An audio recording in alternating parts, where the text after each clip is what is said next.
Welcome back to the Scaredy Cat Guide, my friends. My name is Ginny, and today we are talking about Tron Lightcycle Run in Disney's Magic Kingdom.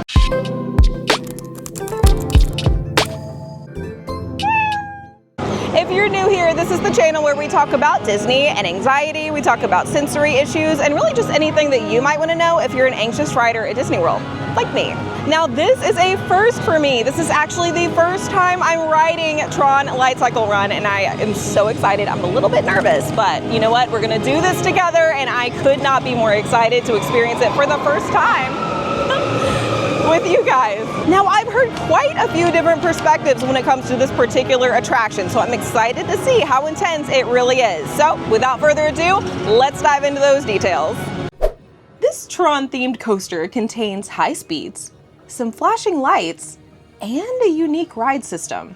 On top of that, this attraction also contains some claustrophobic ride restraints, and of course, as a coaster, its fair share of twists, turns, and drops. Now let's start off by talking about the thrill elements here. Now, Tron Lightcycle Run actually caps out at a top speed of 60 miles per hour. Interestingly enough, this is exactly the same top speed that you'll find over at Guardians of the Galaxy Cosmic Rewind over in Epcot. Now, it is definitely worth noting that you hit this top speed during the launch, and the rest of the ride is actually pretty mild. After such an intense start to this attraction, I really found myself waiting for this big payoff or this big drop, something like that, and it really never came. You will not find any inversions or crazy out-of-the-box maneuvers here, and surprisingly, there really are no significant drops on this ride. What you'll find here are really just these basic twists and turns and basic maneuvers that you'll find on other smaller coasters like Big Thunder Mountain Railroad or even Seven Dwarfs Mine Train. Now, this coaster definitely feels different and has a much different vibe than Thunder Mountain and Mine Train, but when it comes to the actual coaster intensity, it's really pretty on par. However, as we all know, it's not just the actual track and maneuvers that makes a ride intense, and we will get into that in just a little bit. Now, really briefly, let's talk about some of those sensory elements here. Now, of course, this coaster is based on the Tron movie franchise, and true to its theming, we will find some flashing lights and busy visuals along the way. Now, I definitely would say that this is not as overstimulating as some rides you'll find in Walt Disney World, but as beautiful as some of these flashing neon lights can be, I could definitely see them upping the intensity factor for some people. Now let's talk about what I think makes this ride intense, and that is the unique ride system and restraints. Now what you'll find here is actually a bike ride system, much like what you'll see over at Flight of Passage over in Animal Kingdom. And just like Flight of Passage, you will have restraints that come up onto your back and the backs of your legs. Now this certainly could feel claustrophobic in its very nature. However, to me, the restraints on Tron felt a little bit insecure compared to Flight of Passage. Now, it goes without saying that even though the restraints feel a little bit insecure to me, it does not mean that they're unsafe in any way. Just like all the other attractions in Walt Disney World, these have been thoroughly tested and they really are perfectly safe for all riders. However, the feeling of the unconventional ride system and restraints definitely can up the intensity factor for some people, including me. In my opinion, the intensity of this attraction really came only from that first launch that hit 60 miles per hour and feeling like I could be flung off of this bike at any moment. Again, there was absolutely no threat of that actually happening, but purely the experience of not feeling super secure or locked in is enough to give that attraction this effect. It's also worth noting that my husband had the opposite experience. He felt extremely secure, very tightly tucked into the ride system, so I think it really does depend on the person. Now, while we're talking about this ride system, let's talk about the specifics. Now, what you'll find here is a 7-car train consisting of 2 bikes per car. We also have one accessibility car in the very back. This particular car looks a lot more standard based on the other coasters you may have ridden in the parks and has a simple lap bar. And like I said before, the actual bikes utilize those same Flight of Passage-like restraints that we talked about earlier. We of course have this large restraint that comes up over your back and also leg restraints that keep you firmly in place. Now let's talk about that ride duration. Tron Lightcycle Run actually clocks in at only 60 seconds from launch to completion. This is by far one of the shortest attractions in all of Walt Disney World, and it's definitely a complaint I've heard about this particular attraction. Because you'll find yourself waiting for possibly quite a long time, it can feel pretty anticlimactic to have such a short little coaster. Of course, I personally wish it was a longer experience, but it's still a fun time even if it's very, very short. And now that you have all the facts, let's actually go hop in line. And now this one has a pretty notoriously long line, but we're gonna do it together. I'm excited, let's go.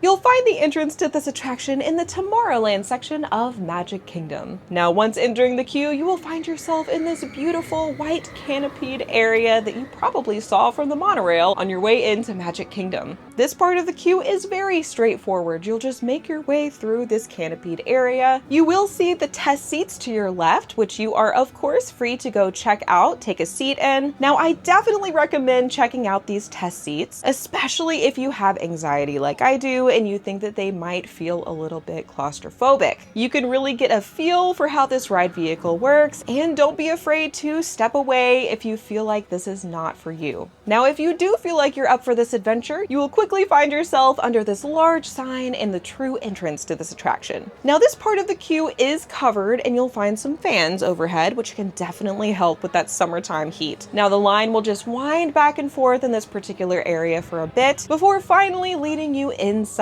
Now, of course, once you're inside, you will have access to that amazing AC, and the theming really gets kicked up a notch once you're inside. The walls are covered in these amazing neon lights. It really is so beautiful, and I love the indoor queue for this particular attraction. You'll quickly find yourself in this little holding area where you'll see this very quick presentation involving this large window suddenly revealing the coaster right in front of you. Now, after this little segment, you will be led out of that little room and make your way around this launch station. Now, this is a great opportunity to really get a look at the coaster and the bikes as they are in motion. You'll walk around this particular area and very quickly find yourself in another long, large hallway. Now, this particular room has screens overhead that introduce you to the locker system that you're about to encounter. And for me, this was the longest part of the queue that I was waiting in. The line will just snake back and forth like it did outside before finally coming to the locker area. Now, this attraction is unique in Disney World, but it's similar to some of the rides you'll find over at Universal Studios. Basically, you will need to put your belongings, including hats, backpacks, purses, and things of that nature, into a locker before you can embark. You can use your ticket or magic band to open the lockers, put your stuff inside, and on your way out, you'll be able to pick it up no problem. Now, you can keep your phone on you, which I definitely would recommend, especially if your tickets are on your phone. And there is a small place in the actual ride vehicle that you could put smaller objects like your phone.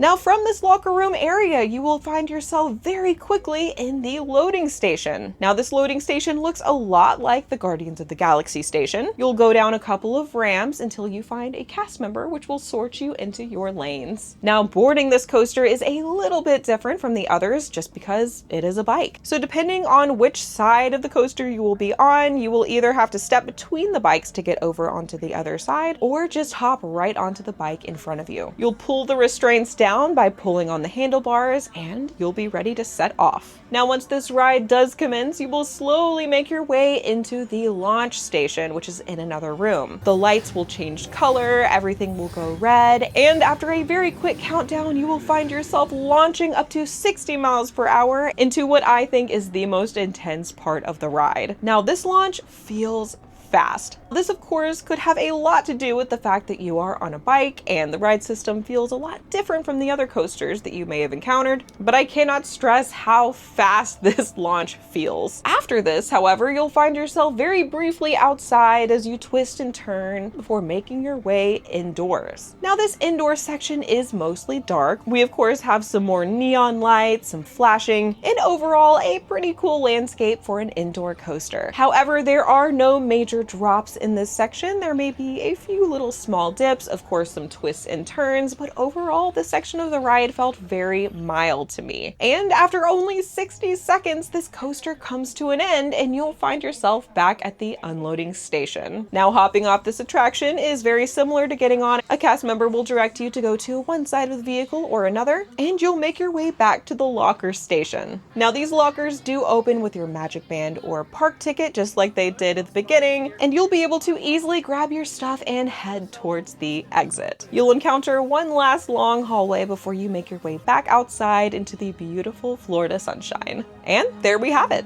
What do you think about Tron Lightcycle Run? This was a really interesting experience for me since I had never ridden it before. And honestly, even though I was really nervous, I feel like it's a generally pretty mild coaster overall. Now, this of course depends on you and the particular things that bother you on coasters. Now, I've said before that darkness on coasters is usually something that will get my anxiety going because it can feel so disorienting. However, I think because this coaster is so short in general, and also the indoor sections were so brief, I really didn't have long enough to really feel disoriented or out of control on this particular attraction. To me, that launch felt extremely intense, but lasted just a couple of seconds, and the rest of the ride was, maybe a little bit of a letdown. However, I would love to hear what you guys think. How would you rank this among the other coasters in Walt Disney World? Don't forget to let me know in the comments. And really quick, I wanted to give a shout out to Attractions 360 for this amazing footage of the actual ride. I of course had to leave my camera in the lockers and could not bring it along, so I really appreciate you giving us permission to use your clips so that I can show you guys exactly what to expect on this particular attraction. Now, as always, if you liked this ride review and would like to see more like it, don't forget to like, subscribe, stick around, stay a while. We would love to have you in our little community of anxious riders. I hope you guys have a wonderful day, and I'll see you in the next one.